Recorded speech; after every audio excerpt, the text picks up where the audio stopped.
Master God, we thank you, we praise you for your love, your kindness, grace, and mercy. Thank you, Lord. Thank you, God, for the privilege and the honor that you have afforded us, allowing us to be your people. As we pause in your presence, God, we pray that you would encourage our hearts, renew our strength, give us clear vision that we might love you and serve you, Lord. Not only that we might know your will, but we be committed, dedicated to fulfilling your will in our lives. Yes, Lord. We thank you, dear God, for who you are and for all that you do. In Jesus' name, amen. Amen. Amen.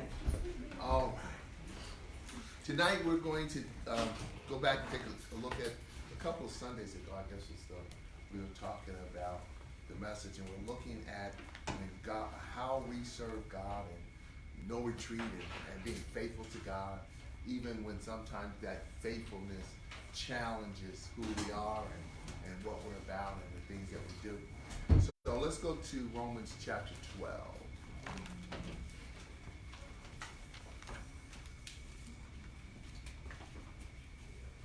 Romans chapter 12. We'll look at two verses. Verse 1 and 2. Romans 12, 1 and 2. It says, I appeal to you, therefore, brothers, by the mercies of God, to present your bodies as a living sacrifice, holy and acceptable to God, which is your spiritual worship or reasonable service. Do not be conformed to this age, but be transformed by the renewing of your mind, so that you may discern what is the good, pleasing, and perfect will of God. All right? So, Paul saying, I appeal, I'm begging, I'm pleading with you that you present your bodies, that you do this, and the way I'm appealing to you that you present your bodies is through the mercies of God. I want you to hear this. Come close and listen. So let's take a walk through some of those phrases, and it might help us. Paul starts with, I appeal to you by the mercies of God. We hear that many times in a spiritual disconnect. We want God. We want God to bless us. We want God to be the heavy load bearer. We want God to if we don't discipline our enemies, to come and take, and smack them a little bit. At least give them time out. Yes. We want God to do something with the folk who coming at us, and we get Christian with it. We like, God, I'm praying for my enemy, but we pray God get them. Yes. So we praying for them. We are, but that's kind of what we want. But we want God to bless us. But many times we fall short of wanting to bless God. We want God to take care of us, but we fall short of wanting to be sold out, giving our all to God, and we give reasons, excuses as to why we can't. I'm tired. I'm doing the best I can. I'm doing the best I know to do. I'm going to do it later. I have to handle this right now. As soon as this, whatever it is done, then I'll get serious about serving God. Right. We have these different things that we put out that we don't really want to hear God say back to us. Come on, Pastor. When we pray, we don't want to hear God say, I'm busy on the other side of town right now. we don't really want to hear that. God, I'm waiting for a couple of years till you get a little bigger, and then I'll do it. Okay. We don't want to hear that from God. But those are the things that we give to Him, and we say, God, this is what I got to handle this. This is a part of my life right now. I need this, and in so doing, we tend to cut God out. We don't cut out some of the other stuff. We take God time and give it to the stuff we have to have. Come on, we don't take family time, TV time, work time. We don't take that time away because that's good. What we take is God time, and we take it and we give. So there's this disconnect many times that's in our lives between the closeness to God that we want and the way we live. I want to be close, but I don't live that way. I really love God, but I don't live that way. I want to please God, but I don't live that way. Yeah. There's this break. So what Paul is doing here, Paul is saying, look, because I'm motivated by the mercies of God. The mercies of God is this inner feeling, this pit in your stomach. You ever feel like something's about to happen and you get this nervousness in your stomach, this visceral feeling that there's something going on, and you know it. You say, oh, it's just something, I don't know what it is. Something. Paul is saying, I feel the love that God has for humanity. I feel it like that. Yeah. I feel it like it's bottled up in me, and it should be flowing out. It should be going out, and it's because of the love of God that I can physically feel in my body. I'm making this plea to you. Mm-hmm. So he's not coming simply saying, look, come here, listen to me. He's saying, no, this thing is serious. I feel it physically. There's a physical reaction in my body that's telling me that I need to call you. So he said, I plead with you. I call you by the mercies of God, by this love of God that is in me, to come close and listen to what I have to say. What do you have to say to us, Paul? Paul says to us that if we don't love God, there is no way we can fully experience loving anybody. It is impossible to love anyone fully and completely if we don't first love God absolutely. We can't know love without knowing the one who is love.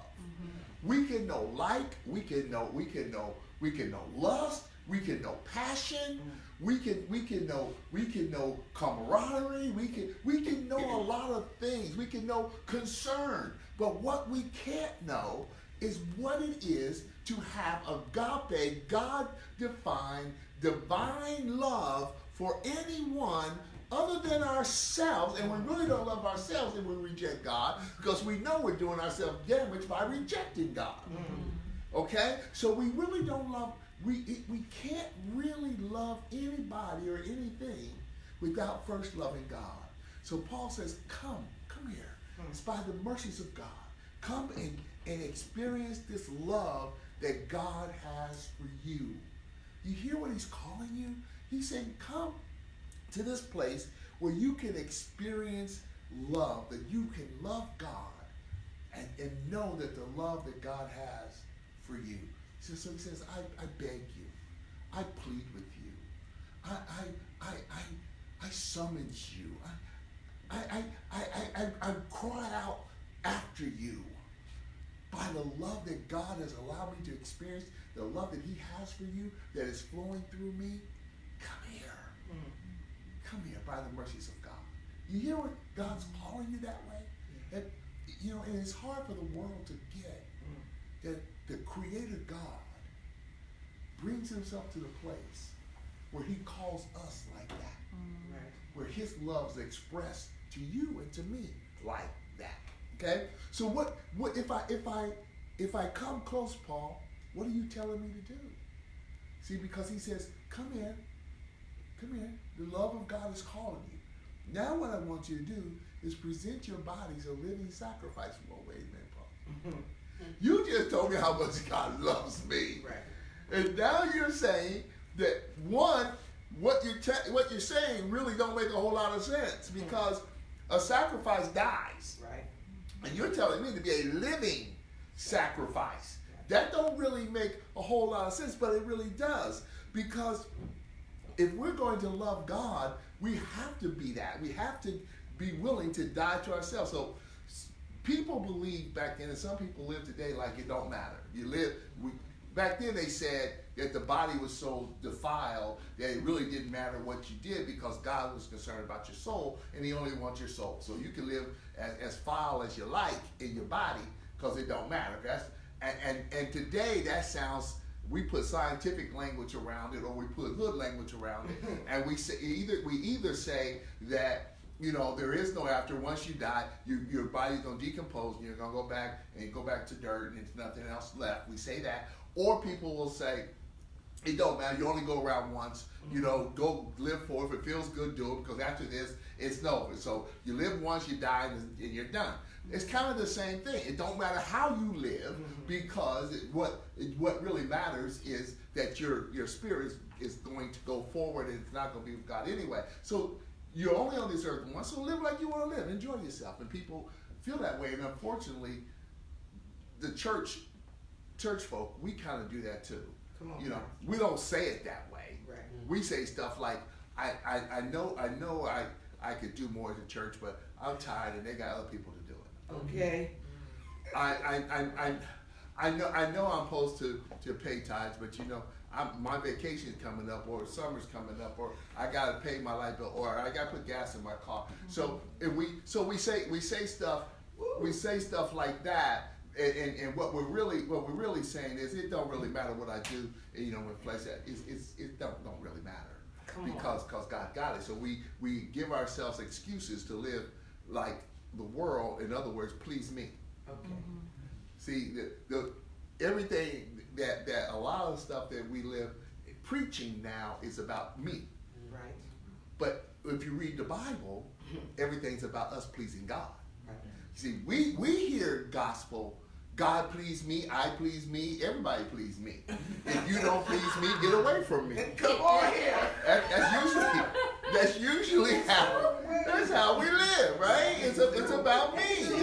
If it ain't me, if it ain't making me happy, then no. If it ain't working for me, no. That's how we do. But if you read the Word, everybody that was on God's team in the Word, their whole life was about pleasing God. Yeah. You know, they did stuff they didn't want to do. Who wanted to lay naked on your side for over a year? Right. Who want to do that? Who want to go to a furnace and all they got to do is sing a song for the king?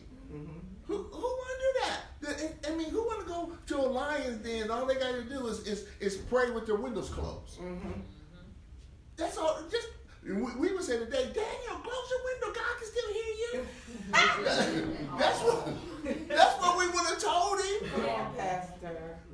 But it's about us serving God in a way that glorifies Him, and that's foreign even in the church today. To live to glorify God rather than living so God can bless me. Amen. It's different. But Paul is saying that to really understand God's love and to please God, we got to get back to the place where we're a living sacrifice, that we're living to please God, that we're giving our lives to Him, that we live a life as sacrifices so that we can worship God. If I don't live as a sacrifice, I'm not worshiping. I may come to church meeting, but worship is the life that we walk out, not the shout that we make in church. Come on. Worship is how we live our lives. So you say, am I a worshiper? It depends. Are you loving folk, forgiving folk? Are you showing up and handling? Are you representing Christ? Are you glorifying the Master? Are you submitted? Am I, Clifford Wright, are you submitted to the will, the purposes, and the dictates of God? Are you? Are you, Cliff? Because if you're not, then don't claim to worship. Because worship requires that I love Him and I live for Him. Now, I may come to worship and I may be around worshipers. But if I'm not living a life that bring God glory and give God honor, then I'm not really a worshiper. And here, look. And this is how you can kind of tell. One way you can kind of tell. In our day, today, when we come to church, when we come to worship, we come to get something from God. You know, I'm coming to get my blessing. I'm coming to get a word. I'm coming to get healing. I'm coming to get me some strength. I'm coming to get some insight. I'm coming to get my family fixed. I'm coming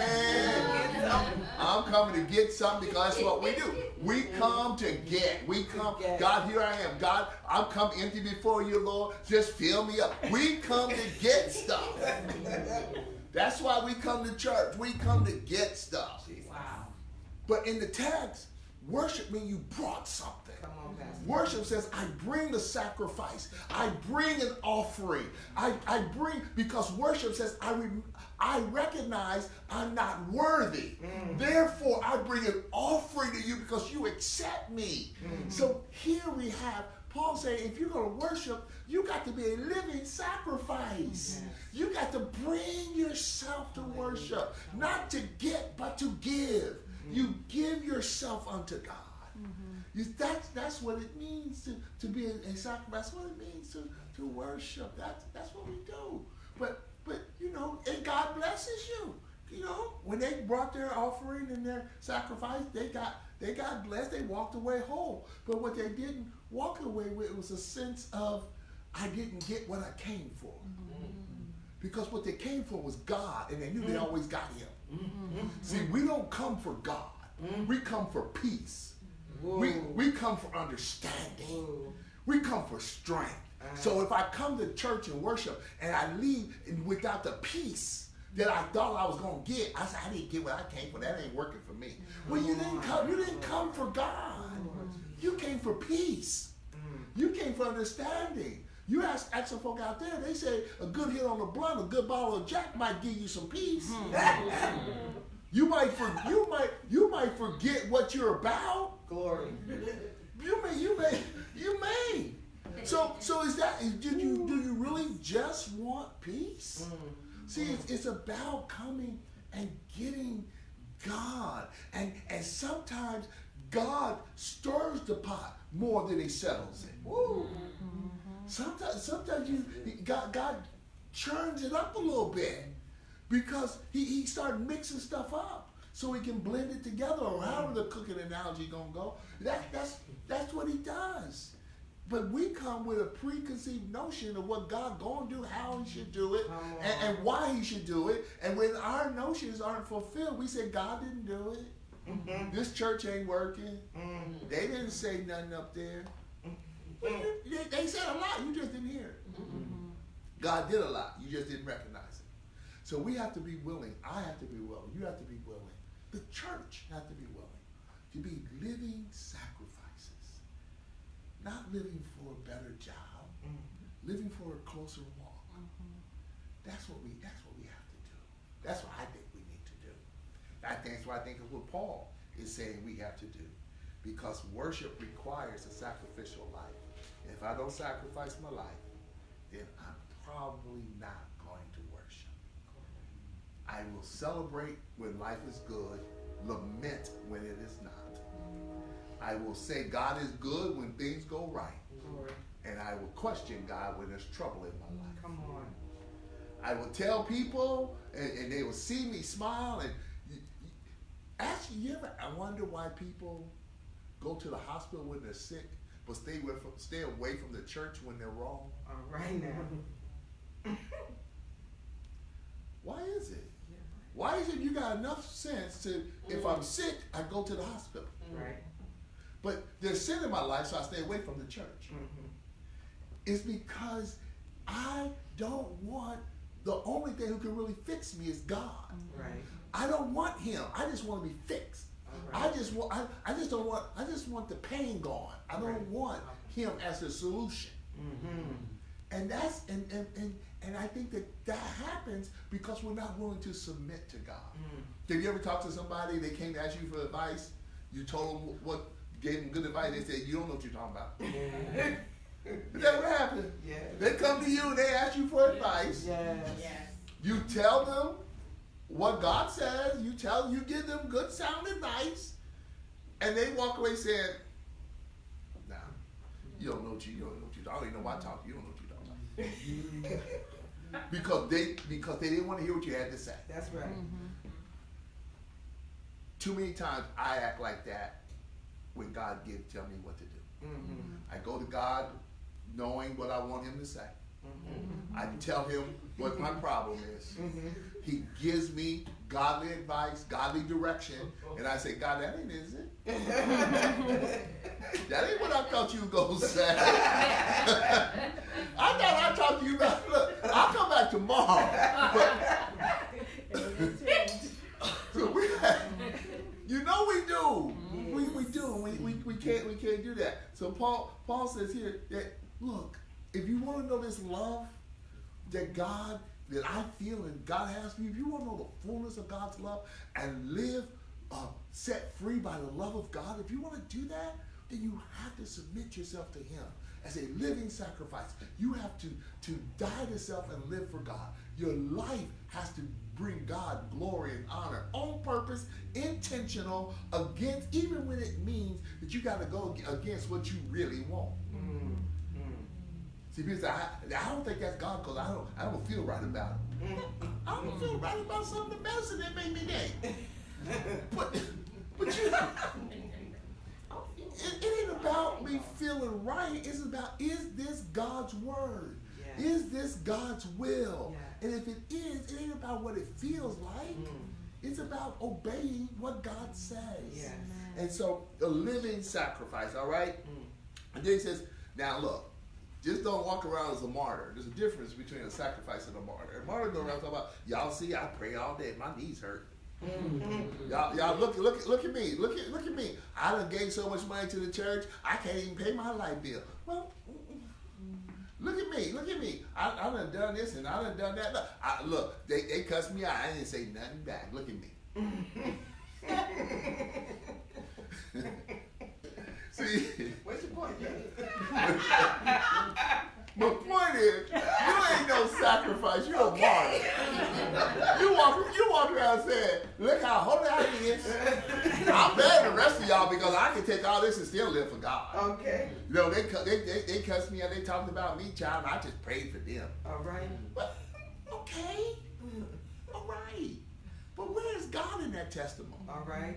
See, it is about our sacrifice for God, and we live for God. And that's why Paul said the next part, present your body a living sacrifice. What? Holy and acceptable. Holy means that you're set apart for God. Right. That you've been carved out for the Lord. That the Lord has reserved you for his personal private use, and you have agreed because you can't be holy because God wants you. Y'all with me? I'm not holy because God wants me to be holy. God wants all of us to be holy. That's right. I'm holy because I choose. You're holy because you choose to surrender yourself only to God, to be put aside for God. You're not put aside for your job, not put aside for your kids, you're not put aside for your house. Now, being set aside for God may affect all of that. Right. But none of that is what you're really set aside for. That's holy. Holy says, I live first and primary, first and absolutely to please God. I'm in this thing for God's glory. That's holy. That's holy. It's you pull aside. It's only for the one. That's it. See, let's see if I can make sense of this. If you were God, and you're not, but if you were, right? Make it clear. If you were God, in most cases, for most of us, our toothbrush would be holy. Yes. Who else uses your toothbrush? Nobody. That's right. No one else uses your toothbrush. Right. Your toothbrush is set aside for you. That's right. You know where it's at. Right. When you leave the house in the morning, you know where it's at. Right. When you come home at night, you know where it's at. The next morning, you look for it, it's right there. They may use your toothpaste, but they ain't using your toothbrush. That's right. Is that right? Right. So if you were God, your toothbrush would be holy because it's only for you. Yeah. We should function that way for God. Come on, Pastor. Like our toothbrush function for us, we should function for God. That we're set aside only for God. All right. God uses us when he wants to, whatever he wants to, however he wants to, for whatever he wants to do with us. Come on. Only for us. Only for him. So we become holy because we're set apart. Nobody else has a right to use us without God's permission because we are only gods. Yeah. Jesus. So you get the toothbrush thing now? Yes. So that's what we are. That makes us holy. But we're animated toothbrushes. We can move. See, and what I mean by that is we got the ability to move out from where God put us. Okay. We don't necessarily stay in the little holder where He put us. Yes. God put us in a place here, and we don't go. God hold us and say, "Okay, brush," and we say, "I ain't moving." See, so we are no longer holy at that point. Glory. We're still toothbrushes. We're still saved, but we're no longer holy. The word for that is carnal. We're no longer holy because we're disobeying God. We're not staying where God put us. We're not doing what God has intended for us to do. We're not serving the purpose that God has for us to serve. Therefore, we can't claim holiness. I don't care how often you pray. I don't care how much money you give. I don't care how many people you let cuss you out and you don't say nothing back. I don't care how many bad habits you've broken. If you don't do God's will, Jesus. You're not holy. If I don't follow God, I'm not living holy. Go ahead, Pastor. Amen. I have to live holy unto God, a living sacrifice. That's what makes me holy. My choice to do God's will. My choice to serve God and to give Him glory only. That's what makes me holy. So Paul says, I beseech you, live that way. Present your bodies a living sacrifice, holy. But he didn't just leave it there. He said, and acceptable. Now, I'm sure you can remember some times where acceptable, and being acceptable, you did something, or when you was a child, or maybe your child or your grandchild, you told them to do something, and they did it, but their attitude was so nasty, and they did it like, oh my God, they did it, but they just made such. You want to tell them just get out of here, just leave it alone. They were just so nasty. And then what? I'm doing it, right? Okay, that's unacceptable. All right. So acceptable means that I do it in a way that pleases God, that gives God glory, that I agree with God. So to acceptable says, God, my living holy, I agree with whatever you do with me. Not only do I give you permission, I think it's right. I agree with it. See, because many times what we do is we'll do what we think God wants us to do, but we mad about it. All right. I'm doing it, but I'm kicking rocks all the way. We get mad. We look at people and we don't like them, even though I ain't gonna see you hungry, but you know, I'm gonna give you as little as I can give you. I'm just gonna help you enough to keep me out of trouble. Okay. Glory. So what do? We say, God, I don't know why you want me to do this, but you're right. Yes. I agree with you. Yes. See, to be acceptable means to please Him, Yes. to agree with Him, to be aligned with Him, to follow after Him, not just doing what He tells you to do. You see, that's not necessarily making us agreeable because I do it. It is the motivation, it's the heart by which motivates me to do it. Right? So I'm holy. Now, I love the way the Bible works because Paul didn't say, present your body as a living sacrifice, acceptable and holy.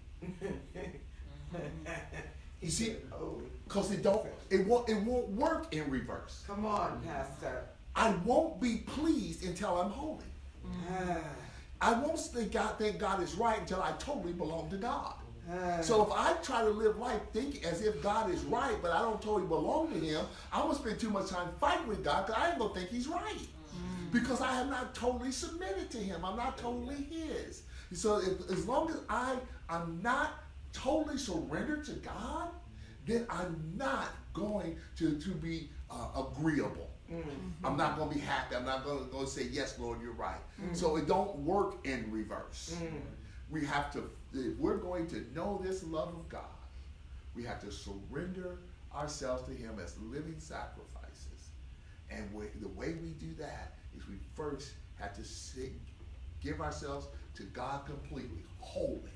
And we have to line up with his will and be pleasing to him, acceptable. God, you're right.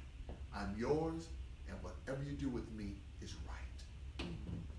I'm in your service, and however you use me, I agree with. That is not the church that most of us, that we the Christians, we walk around with. But that's why the church is speaking with a hoarse voice. That's why our words are whispered and still yelled. That's why we're not as bold as we need to be, because too much of it is done without a holy position unto God. If we're holy unto God, then that the love of God gives us the boldness to stand for God. But if I try to stand for God without first being submitted unto God, I don't stand as strong. I don't speak as loud. I don't stay as long. So we have to make sure that that's what we're doing. We're doing it unto God, holy and acceptable to God, which is our reasonable service, right? So what do you mean reasonable? Paul says that it is your reasonable. It makes sense. It's cognitive reality. It's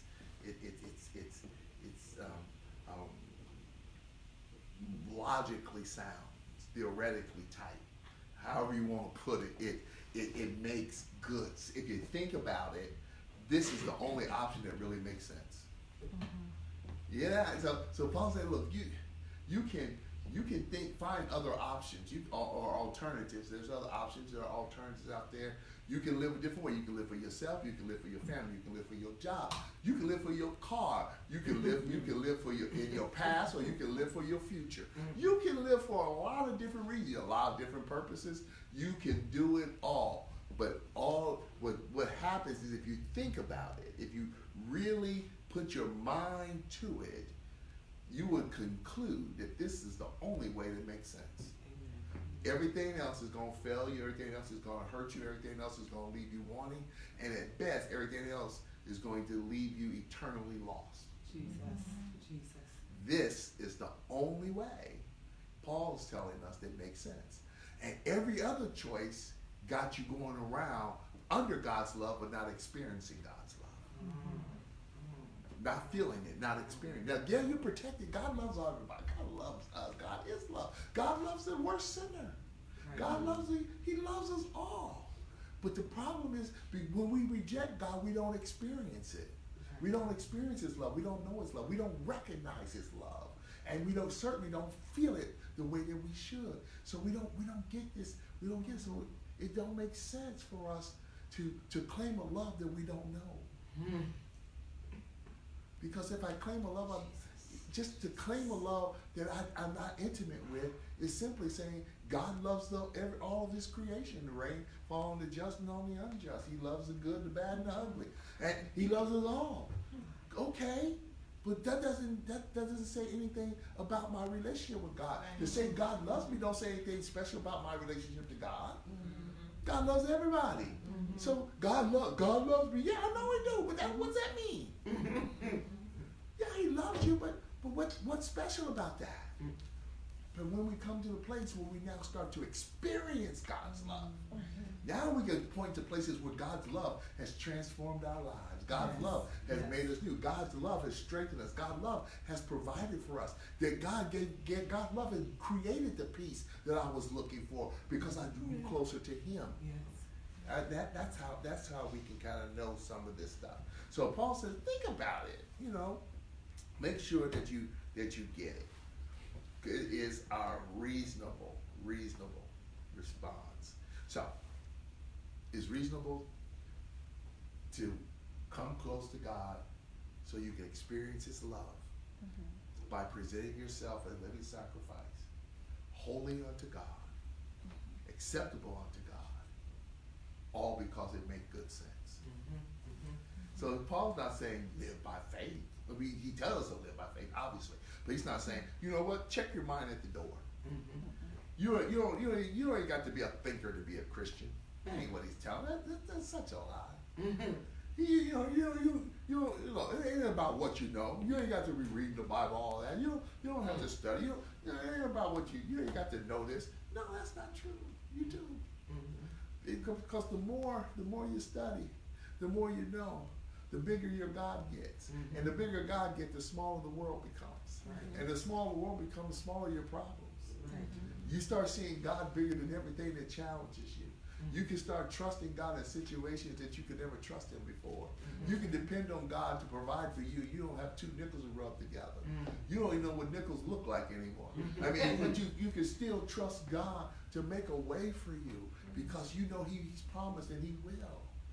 But if I stay aloof from God, if I stay far from God, then when trouble comes, I don't have anybody to lean on. I don't have a way to know that He can take care of me. I have to go on what Big Mama said, and I got to ask everybody else to pray for me, and I got to worry and pull my hair out, and I got to cry, and I got to go through and wail like a person who have no hope. Because I don't know, I'm not in a position to know that God can take care of me. But if I am living for God, a living sacrifice, experiencing His love on a daily, totally sold out for Him, saying, God, look, you check everything that comes into my life. You check it at the door. And if it's here, somehow you're going to use it. So therefore, whatever comes, you're right. I trust it. I can get through it. You can make it. I can handle it. And if I can't get through it, you're going to give me the power to walk with it. But how do you get there? It ain't like, oh, that's just faith. You just saying there ain't no trouble come. No, you say that because you trust the God who promised you. The God that you know Him because you know His love and you've surrendered yourself completely and absolutely to Him. That's how you know it. That's how you know it. That's how you know it. That's how you know it. So that's what he says, right? He says, present your body living sacrifice, holy and acceptable unto God, which is your reasonable service, which is your spiritual worship. It makes sense. It's spiritual about that. So Paul's saying your reasonable understanding is your spiritual worship. It's one and the same. If you don't engage your mind when you worship, you ain't worshiping. You have emotion. You're emotional. Worship engages your mind. It engages your spirit. And if I don't engage my mind, if I'm not reminded of who God is and what God can do, if I don't have the ability to look at my life and my situations and tell my life and my situation, you bad, but you're not as bad as my God. You big, but you ain't as big as my God. And engage my mind to the God I trust you. It's an engagement of one's mind, of one's confidence, of one's ability. If I don't do that, my shout is simply show. Okay, Pastor. Because I have to come to the place where my worship and my mental faculties come together. Yes. And I say, God, I can trust you in the physical because I know you in the spiritual. Hallelujah. You have that connection. You with me? Yes. Okay. What time is it? My watch starts. 7:40. 7:40. Okay, thank you. Okay. Look at verse 2. It says, do not be conformed to this age, but be transformed by the renewing of your mind, so that you may discern what is the good and pleasing and perfect will of God. So we're told to do what? That we should be living sacrifices, holy, acceptable unto God, which is our reasonable service. Well, okay, but all of us got to do that in the world. If we could stay in Bible study all the time, didn't have to go to work, you know. If we could stay around church folk all the time and didn't have to deal with all them sinners out there. You know, and sometimes if we didn't go where sinners were, we didn't have to deal with them. But anyway, you know, if we just could stay away, you don't have to do all that. But Paul says that, you know, what we ought to do is determine how we gonna be, okay? So who we gonna be? So we must decide to be different. Do not be conformed. I gotta decide that I'm gonna be different than the world that surrounds me. Okay. If I'm not willing to be different from the world, then by default, I'm like the world. Okay. I make choices like the world. I make decisions like the world. I gauge the quality of my life by worldly standards. I live and say either I'm a success or a failure, and I make that determination by the same way that the world makes the determination if they're successful or not. How much money I got, and what kind of relationship am I in? You know, what kind of car do I drive? How long do I live? Where do I live? What kind of doctors I got? I mean, where do I work? We make many times the determination on the quality and the purpose of our lives using the same standards as the world. But Paul is telling us here that we have to not be conformed. We must be different. And in order for me to be different from the world, I have to make a decision about the world. I got to decide that the world is sinful. That means all the places I like and all the stuff out there. I got to say that the way that the world do business is sinful. Now, we judge sinful based on what it does. It ain't that bad. They do good stuff. That's what we say. And they do good stuff. They feed hungry people. They get clothes to naked people. The world do. The world help people find a place to live. They do. You get, you know, they out there trying to keep the peace. Some of them, they do good stuff. But sinful ain't first off, or primarily about what you do. Okay. It's about who you are, or what you are. Sinful is about your relationship and your connectivity with God. So if I do something that's called good by the world standard, but is void of God and my concern for God, then it is not goodness, it's ethical. Come on, Pastor. Make it plain. All right. So I'm doing something that's being judged by society as a good deed. I have good ethics. I'm doing something ethical. But ethical and righteousness is not the same thing. Okay, Pastor. Righteousness is defined by God. Ethics are defined by the world. The ethics says we get together and determine what is good. And then, see, it used to be that there's certain things that you could do back then that was acceptable. It was just acceptable. Or you couldn't do. If you take some of the way that people dress and some of the TV shows that are on now and put it back in 1970, somebody going to jail. That's the truth. Somebody's going to jail. So what changed? God's sense of righteousness didn't change. What changed was the morals and the ethics of the society we live in. So human ethics and morality changes. God's righteousness doesn't. So when we say that the world does good, yeah, they do. But if it's not connected to God, so the same thing's true for us. If we go around doing good stuff, yeah, we do good stuff. But if it's not connected to God, then it's not righteous, it's ethical.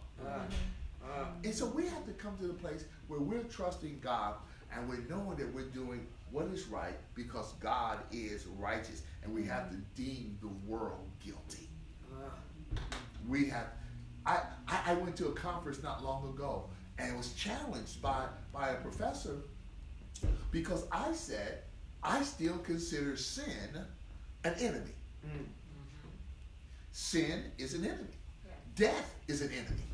I said death is the enemy. The Bible says it's the last enemy, therefore I agree with the Bible. It's an enemy, it's not our friend. It was a conference on death and dying. Mm. So they suggested that dying was a friend. Mm. And they suggested that dying was a natural part of life, and therefore, for some, it was a friend. And I say no. Mm. It is still an enemy. Mm. And it's an enemy that will one day be destroyed, and life will be for all those who have cooked up with the author of life. Right. See, death and the ethics of the world changes, but God's understanding doesn't. Mm-hmm. If we start calling sin friend, we will forget about righteousness and live based upon what the world says we should and should not do. Yes. Pastor, does that go along with the scripture says that in the last days that they're gonna call right wrong and wrong right? Yeah, absolutely. And that we're going to become stronger, but less wise, or wiser or weaker. I think it says that, kids. So it absolutely does.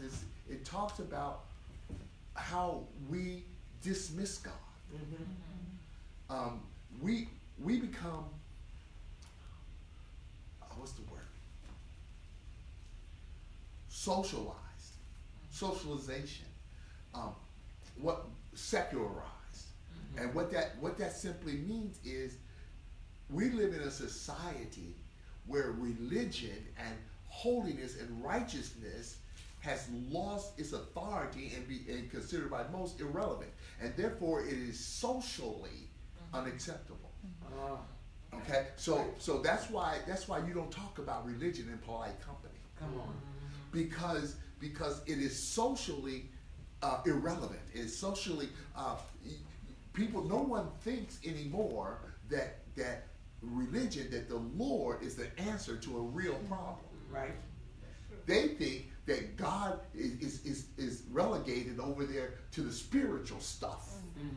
But real problems where we really live and in the real world, God is no longer the answer. Come on here. He has become socially, and for this world, socially irrelevant.